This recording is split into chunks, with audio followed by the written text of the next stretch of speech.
Who will be the number one pick in 2026? Will it be Shohei Ohtani, Aaron Judge, Paul Skenes, or somebody else? I got those names and more for you on today's action-packed episode of Locked On Fantasy Baseball.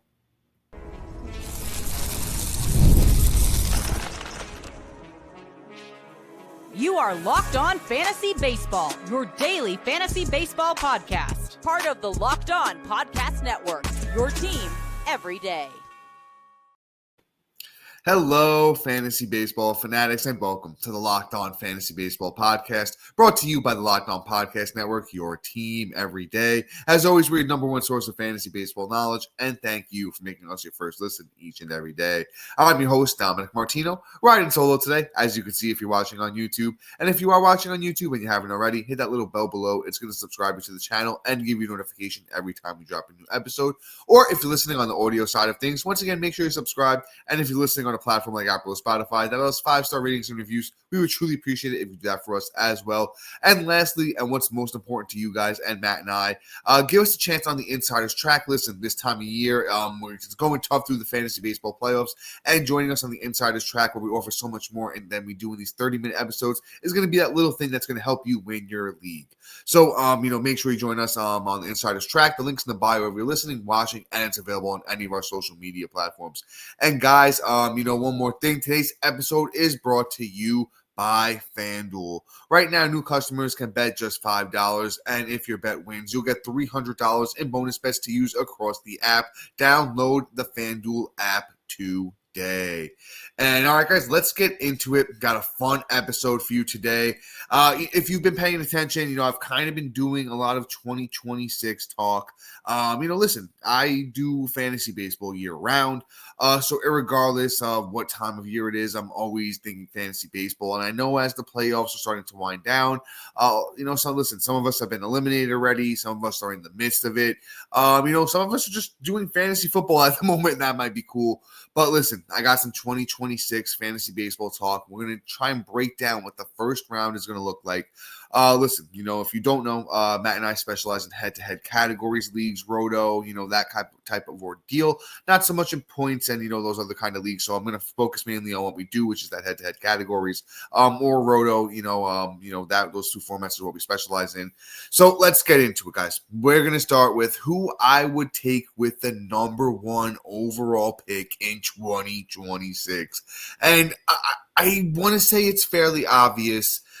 It's Shohei Ohtani. If you can get Shohei Ohtani as one overall player where you're able to accumulate his pitching and hitting stats, it's unfair. He's a cheat code. I know he hasn't pitched too much this year, but the results haven't been horrible. It's been 36 innings as a pitcher. Ohtani's gotten 1 win, 49 strikeouts, a 3.75 ERA, and a 1.19 whip. He didn't pitch all of last year, and, he's starting to get his footing under him. A couple of bad outings here and there. The outings have been fairly short, only 1 5-inning start for Ohtani so far.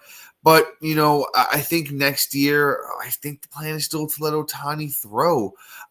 He wants to throw. That's, that was a big part of the reason that he came over to, the States and what came with the Angels. And I believe the Dodgers promised him the same thing, that they will give him the opportunity to be a starting pitcher. And I don't see how you can justify not taking Ohtani, especially if that's going to be the case, because he's just been so good as a starter as well. The last time he pitched in 2023 as a starter, it was 23 starts, a 3.14 ERA, 132 innings, 167 strikeouts, and he had a 106 whip with 10 wins. So Ohtani just kind of takes things to that, next level when you could use him as both.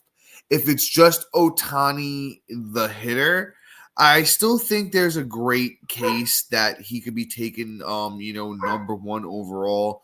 I know Matt and I, play most of our leagues on Yahoo. I would assume that most of our listeners do as well. And even if you're just getting Ohtani, the batter, a monster season so far, and it's not even over. 550 at-bats for Ohtani, 131 runs, 48 homers, 92 RBIs, 18 steals, and a .280 batting average to go along with it. I mean, that's just amazing. 5 category production there. It doesn't get much better than what Ohtani brings to the table. And all of the underlying stats still pretty much look elite when you're looking at, stuff like slugging percentage or X-slug rather, which kind of tells you where the slug should be rather than where it is. Average exit velocities. He's at 94.8, which is 99th percentile of the league. Ohtani's in the 100th percentile when you look at underlying stats like barrel percentage, hard hit rate, the X slug that I had just mentioned. He's 94th percentile in bat speed. He's still doing it at 31 years old. And I mean, he's fallen off a little bit and squaring the ball up and finding the sweet spot, but still, he's not really chasing a lot, just doing a lot of great things as a bat still at this age. I think Ohtani's still very worthy of the number 1 overall pick when it comes to 2026. And as I said, if you're getting his pitching stats too, I think it's a no doubt, no brainer. If you're only getting his hitting stats, he is still definitely worthy of this discussion. I just don't think it's as much of a no brainer. But let's talk about this next guy who makes himself an argument for that number 1 pick, but kind of falls to number 2 in the mock that the hypothetical mock draft that I'm doing today. So Aaron Judge would be up second for me personally. Aaron Judge having another monster year. He has 135 games played. He has 600 at-bats. 600 plate appearances, 486 at-bats. He has 115 runs. He has 28 doubles, 46 home runs and 100 RBIs for a count in, actually making 117 runs then if we're counting today's game, because as I'm recording today on Thursday night, Aaron Judge had 2 more home runs. So a monster season. He's almost at 50 on the season, 104 walks, 248 strikeouts, and he's hitting .319. This is just what Aaron Judge does. He's aging like fine wine. He is going to be 34 next year. It's just wild to me I'm a Yankee fan, if you don't already know that. Live in New York, been a Yankee fan my whole life. It's just wild to think that Judge has been doing this for 10 years now. Just wild to think, or 10 seasons. It's just absolutely insane. But I still think he's going to carry it through. I don't really see much of a fall off from Aaron Judge, whether it's production, or as we kind of look into these underlying stats a little bit. He's still just one of the best in the game. Once again, we talk about some of these underlying stats, average exit velocities, some of the best in the league at 100 percentile, 95.1%, X batting average 303, X slug 704, 100 percentile. He was 99 percentile in X batting average. He's 100 percentile also in barrel percentage and hard hit rate, 97th percentile in bat speed, 100th percentile in walk percentage.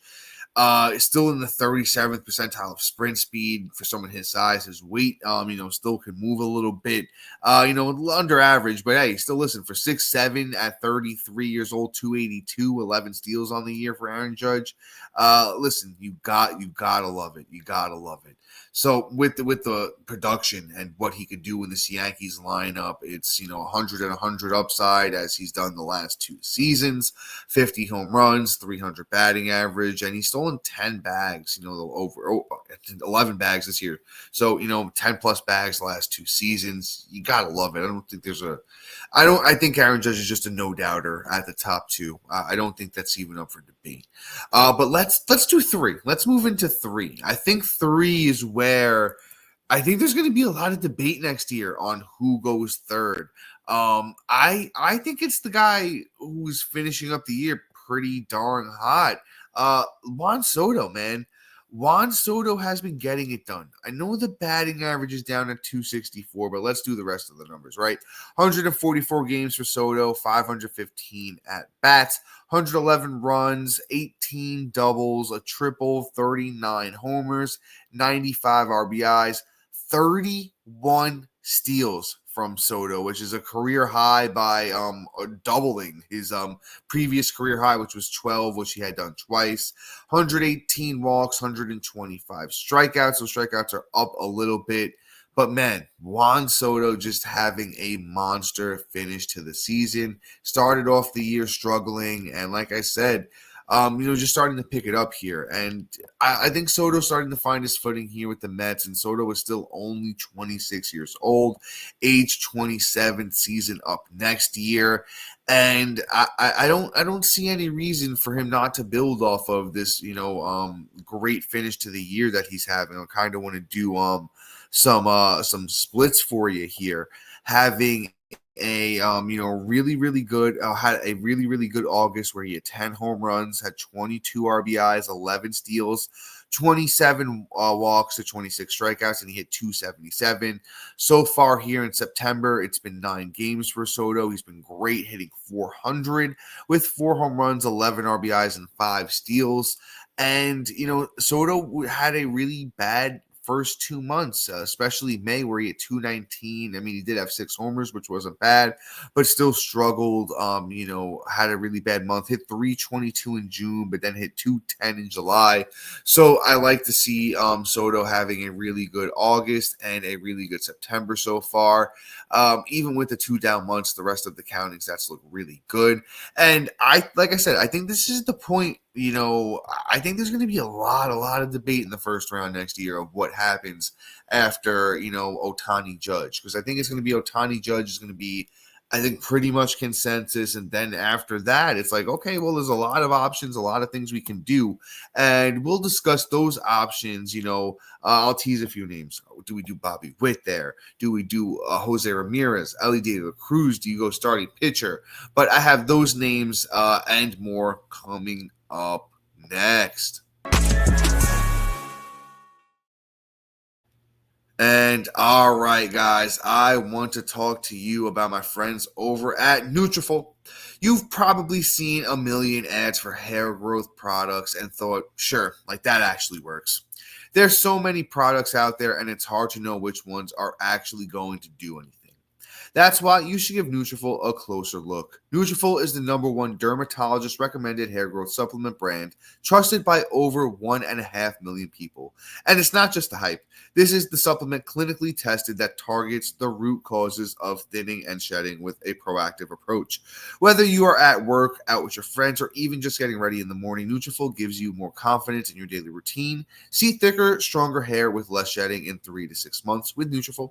For a limited time, Nutrafol is offering Locked On MLB listeners $10 off your first month subscription and free shipping when you go to Nutrafol.com and enter the promo code Locked On MLB. And once again, guys, that's Nutrafol.com and use that promo code Locked On MLB.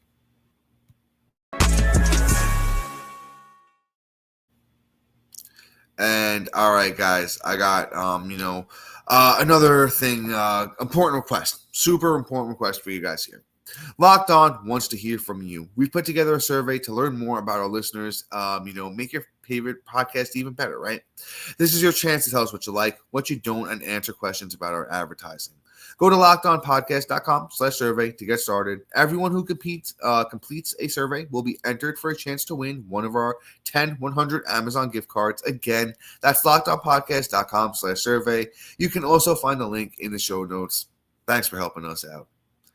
And guys, if you want to win your league, just join us on the Insider's Track.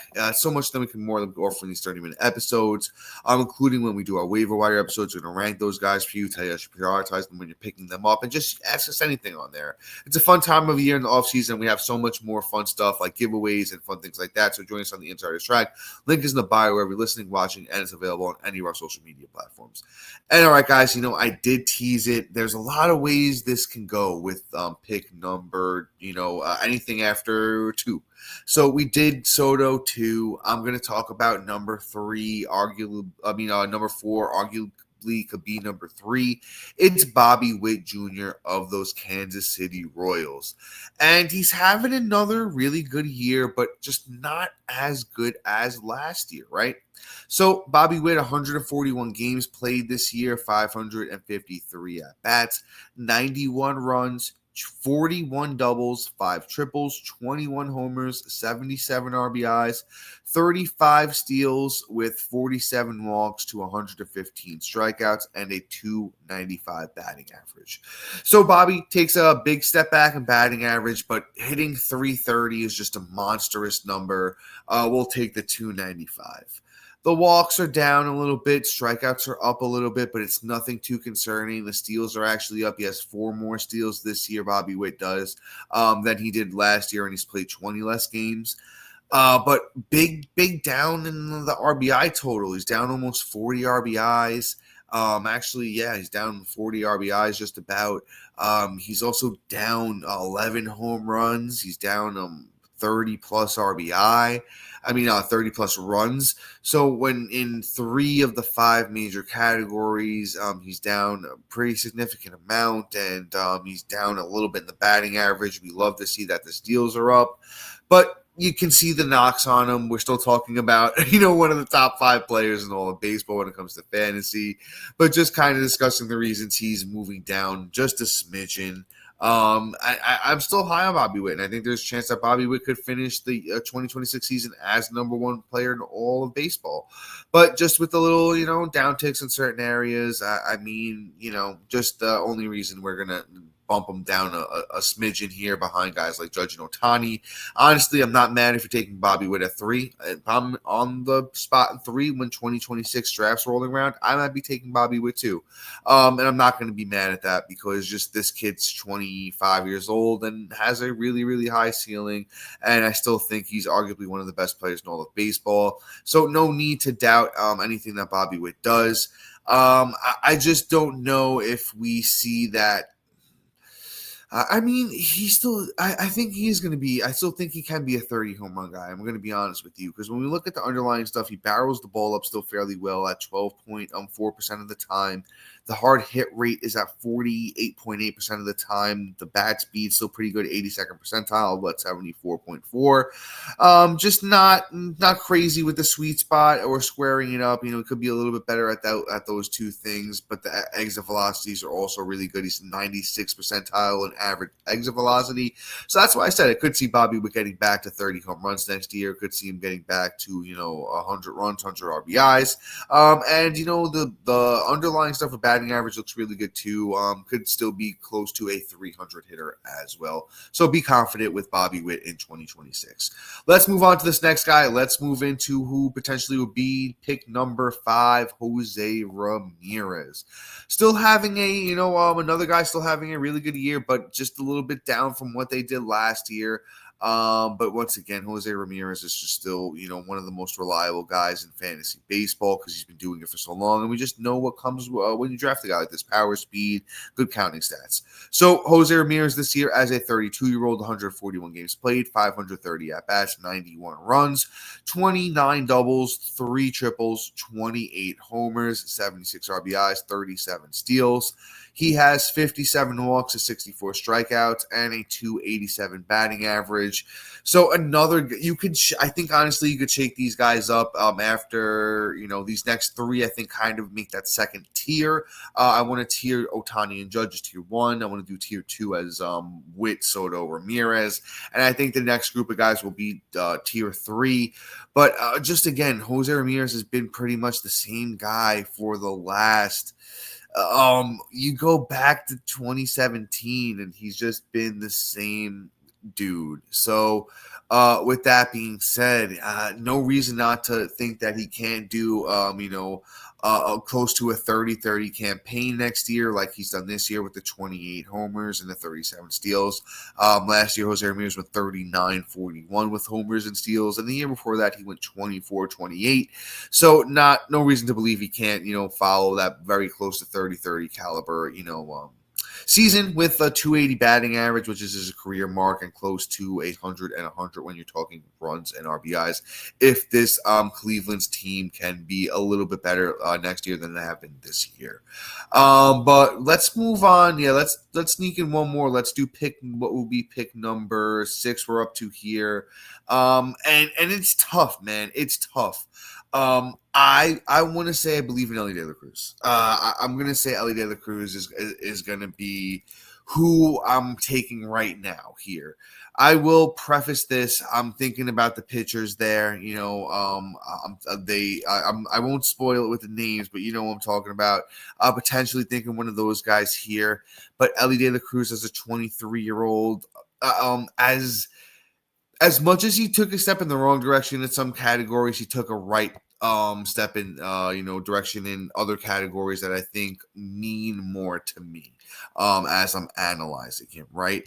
Elly steals go down from 67 to 34. Batting average goes up nicely from 259 to 266. He struck out a lot less, went down from 218 strikeouts. And mind you, there's still a lot of time left in the season, but still everything is looking like it's going to trend in the right direction when it comes to these stats. Strikeouts are down from 218 to 164. Walks, though, are down a little bit too, from 69 to 57. RBIs are up from 76 to 82. Power's down a little bit from 25 to 19. And the runs are probably going to be pretty much even. So with Elly, it's still a great park. He's still young. Some of the underlying stats have kind of, still say that he's still really great with the sprint speed, 91st percentile when it comes to sprint speed. But some of the other stuff looks a little bit off, when you're comparing the underlying stuff from 2025 to last year, where Elly, the power stuff looks down, the barrel percentage, average exit velocity, bat speed, everything's kind of taking a step backwards, which is why you see the results power being a bit down. But I think at 23 years old, we could see that bounce back up in 2026, where I think Elly has 30-30 upside. So Elly is going to be more of that guy where, hey, we're taking a shot in the dark, or not shot in the dark, but we're taking more of a risk taking him this high in the first round compared to that previous group of 5 guys we talked about where, I did tier 1, Ohtani Judge, tier 2, Witt, Soto, Ramirez. I think Elly's the start of that third tier. Because, he's not a solidified, rock steady superstar when it comes to fantasy. I know he's given us a good 2024 and a good 2025, but still, we need to see a little bit more, especially, only 19 homers through the 146 games played so far is, not the step in the direction we wanted to see him take in the power department. Elly's a big guy at 6'5", 200 pounds, when playing Great American Small Park. I want to see Elly hit 30 home runs because I know he can do it. So Elly could be a guy with 30 home runs, 50 steals, 260 batting average, and, really good counting stats. I want to say close to 100 and 100 when it comes to runs and RBIs with Elly. So I don't want to say I'm taking it with confidence, but man, it's going to be really, really hard to pass him up when you're in that mid late to first round, especially if you want to prioritize getting somebody who can steal a lot of bases. But before we move on and we talk about those pitchers, we talk a little bit of Skubal, Skenes, then we talk about the big power guys in Schwarber and Caminero, and then we finish up the first round with a couple of mystery names. So those names and more coming up next. And guys, I want to talk to you about my friends over at FanDuel.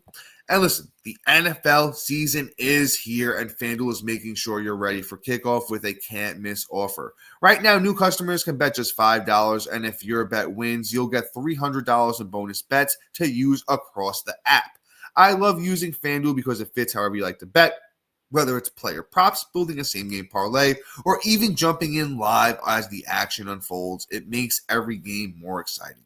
Whether you're watching your team or just keeping an eye on your fantasy lineup, it's quick, easy, and the best way to add a little bit more energy to Sundays. So are you ready to play? If so, download the FanDuel app now by visiting FanDuel.com to get started. Once again, that's FanDuel.com to place your first $5 bet.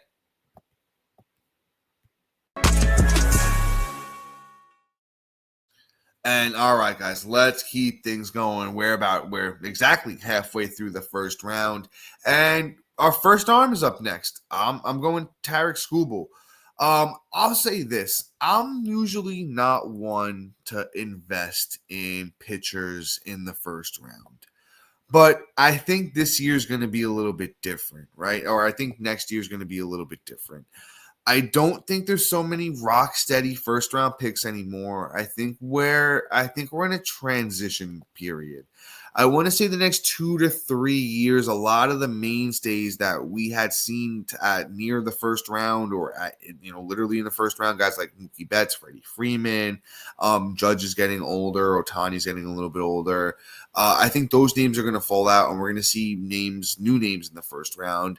So I think as we're in this transition period, I'm not mad if you want to go starting pitcher in the first round.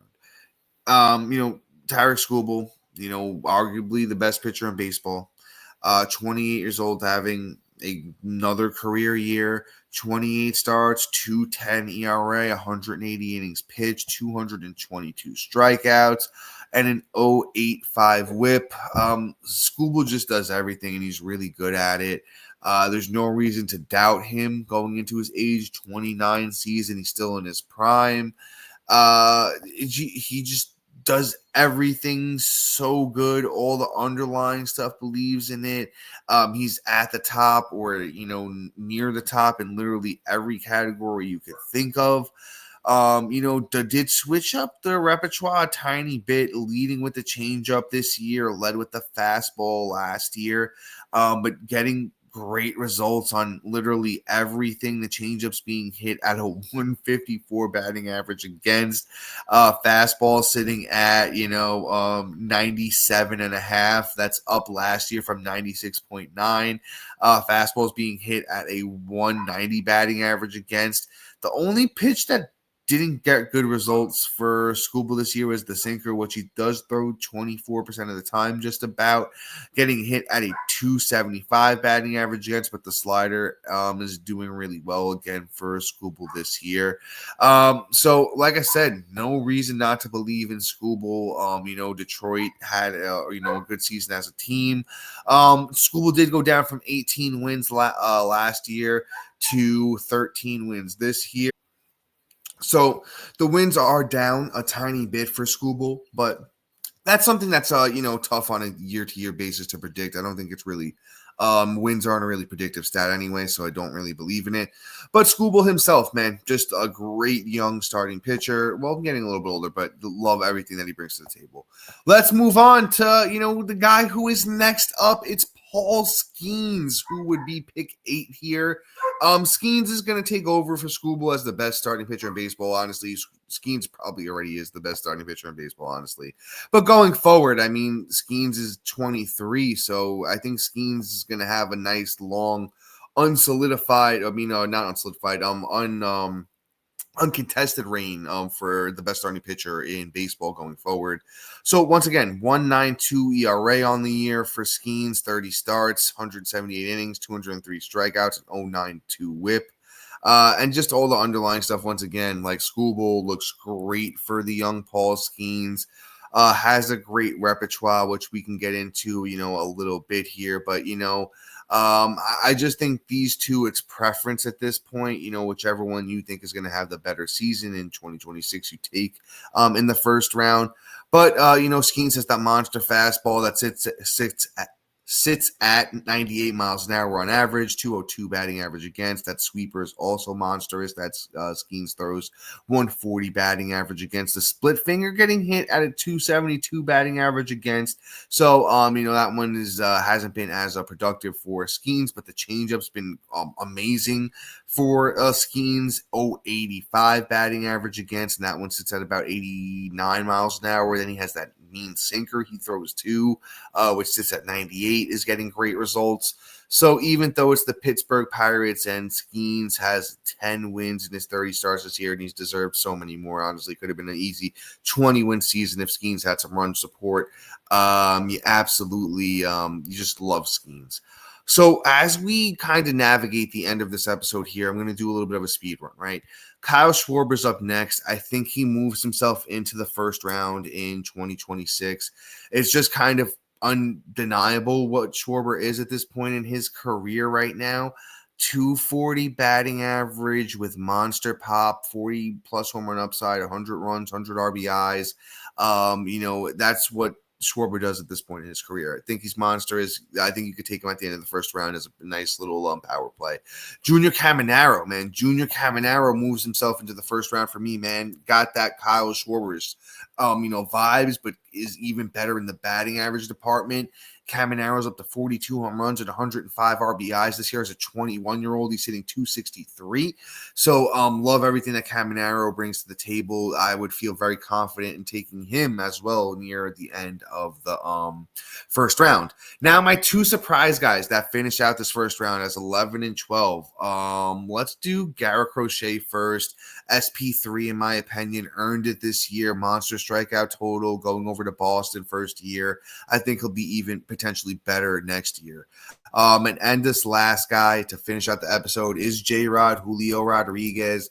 I think we might be getting value on Julio here if we're able to get him, if that's going to be where the ADP is, and I think it will be end of the first round, beginning of second round. Because still at 24 years old, Julio having another good year. He just always has a tough time in the first half. 30 homers for Julio, 25 steals, 265 batting average, 87 RBIs, 95 runs. Another monster season for the Seattle Mariner, and hopefully there's upside for him to do it for a full year next year and be even better.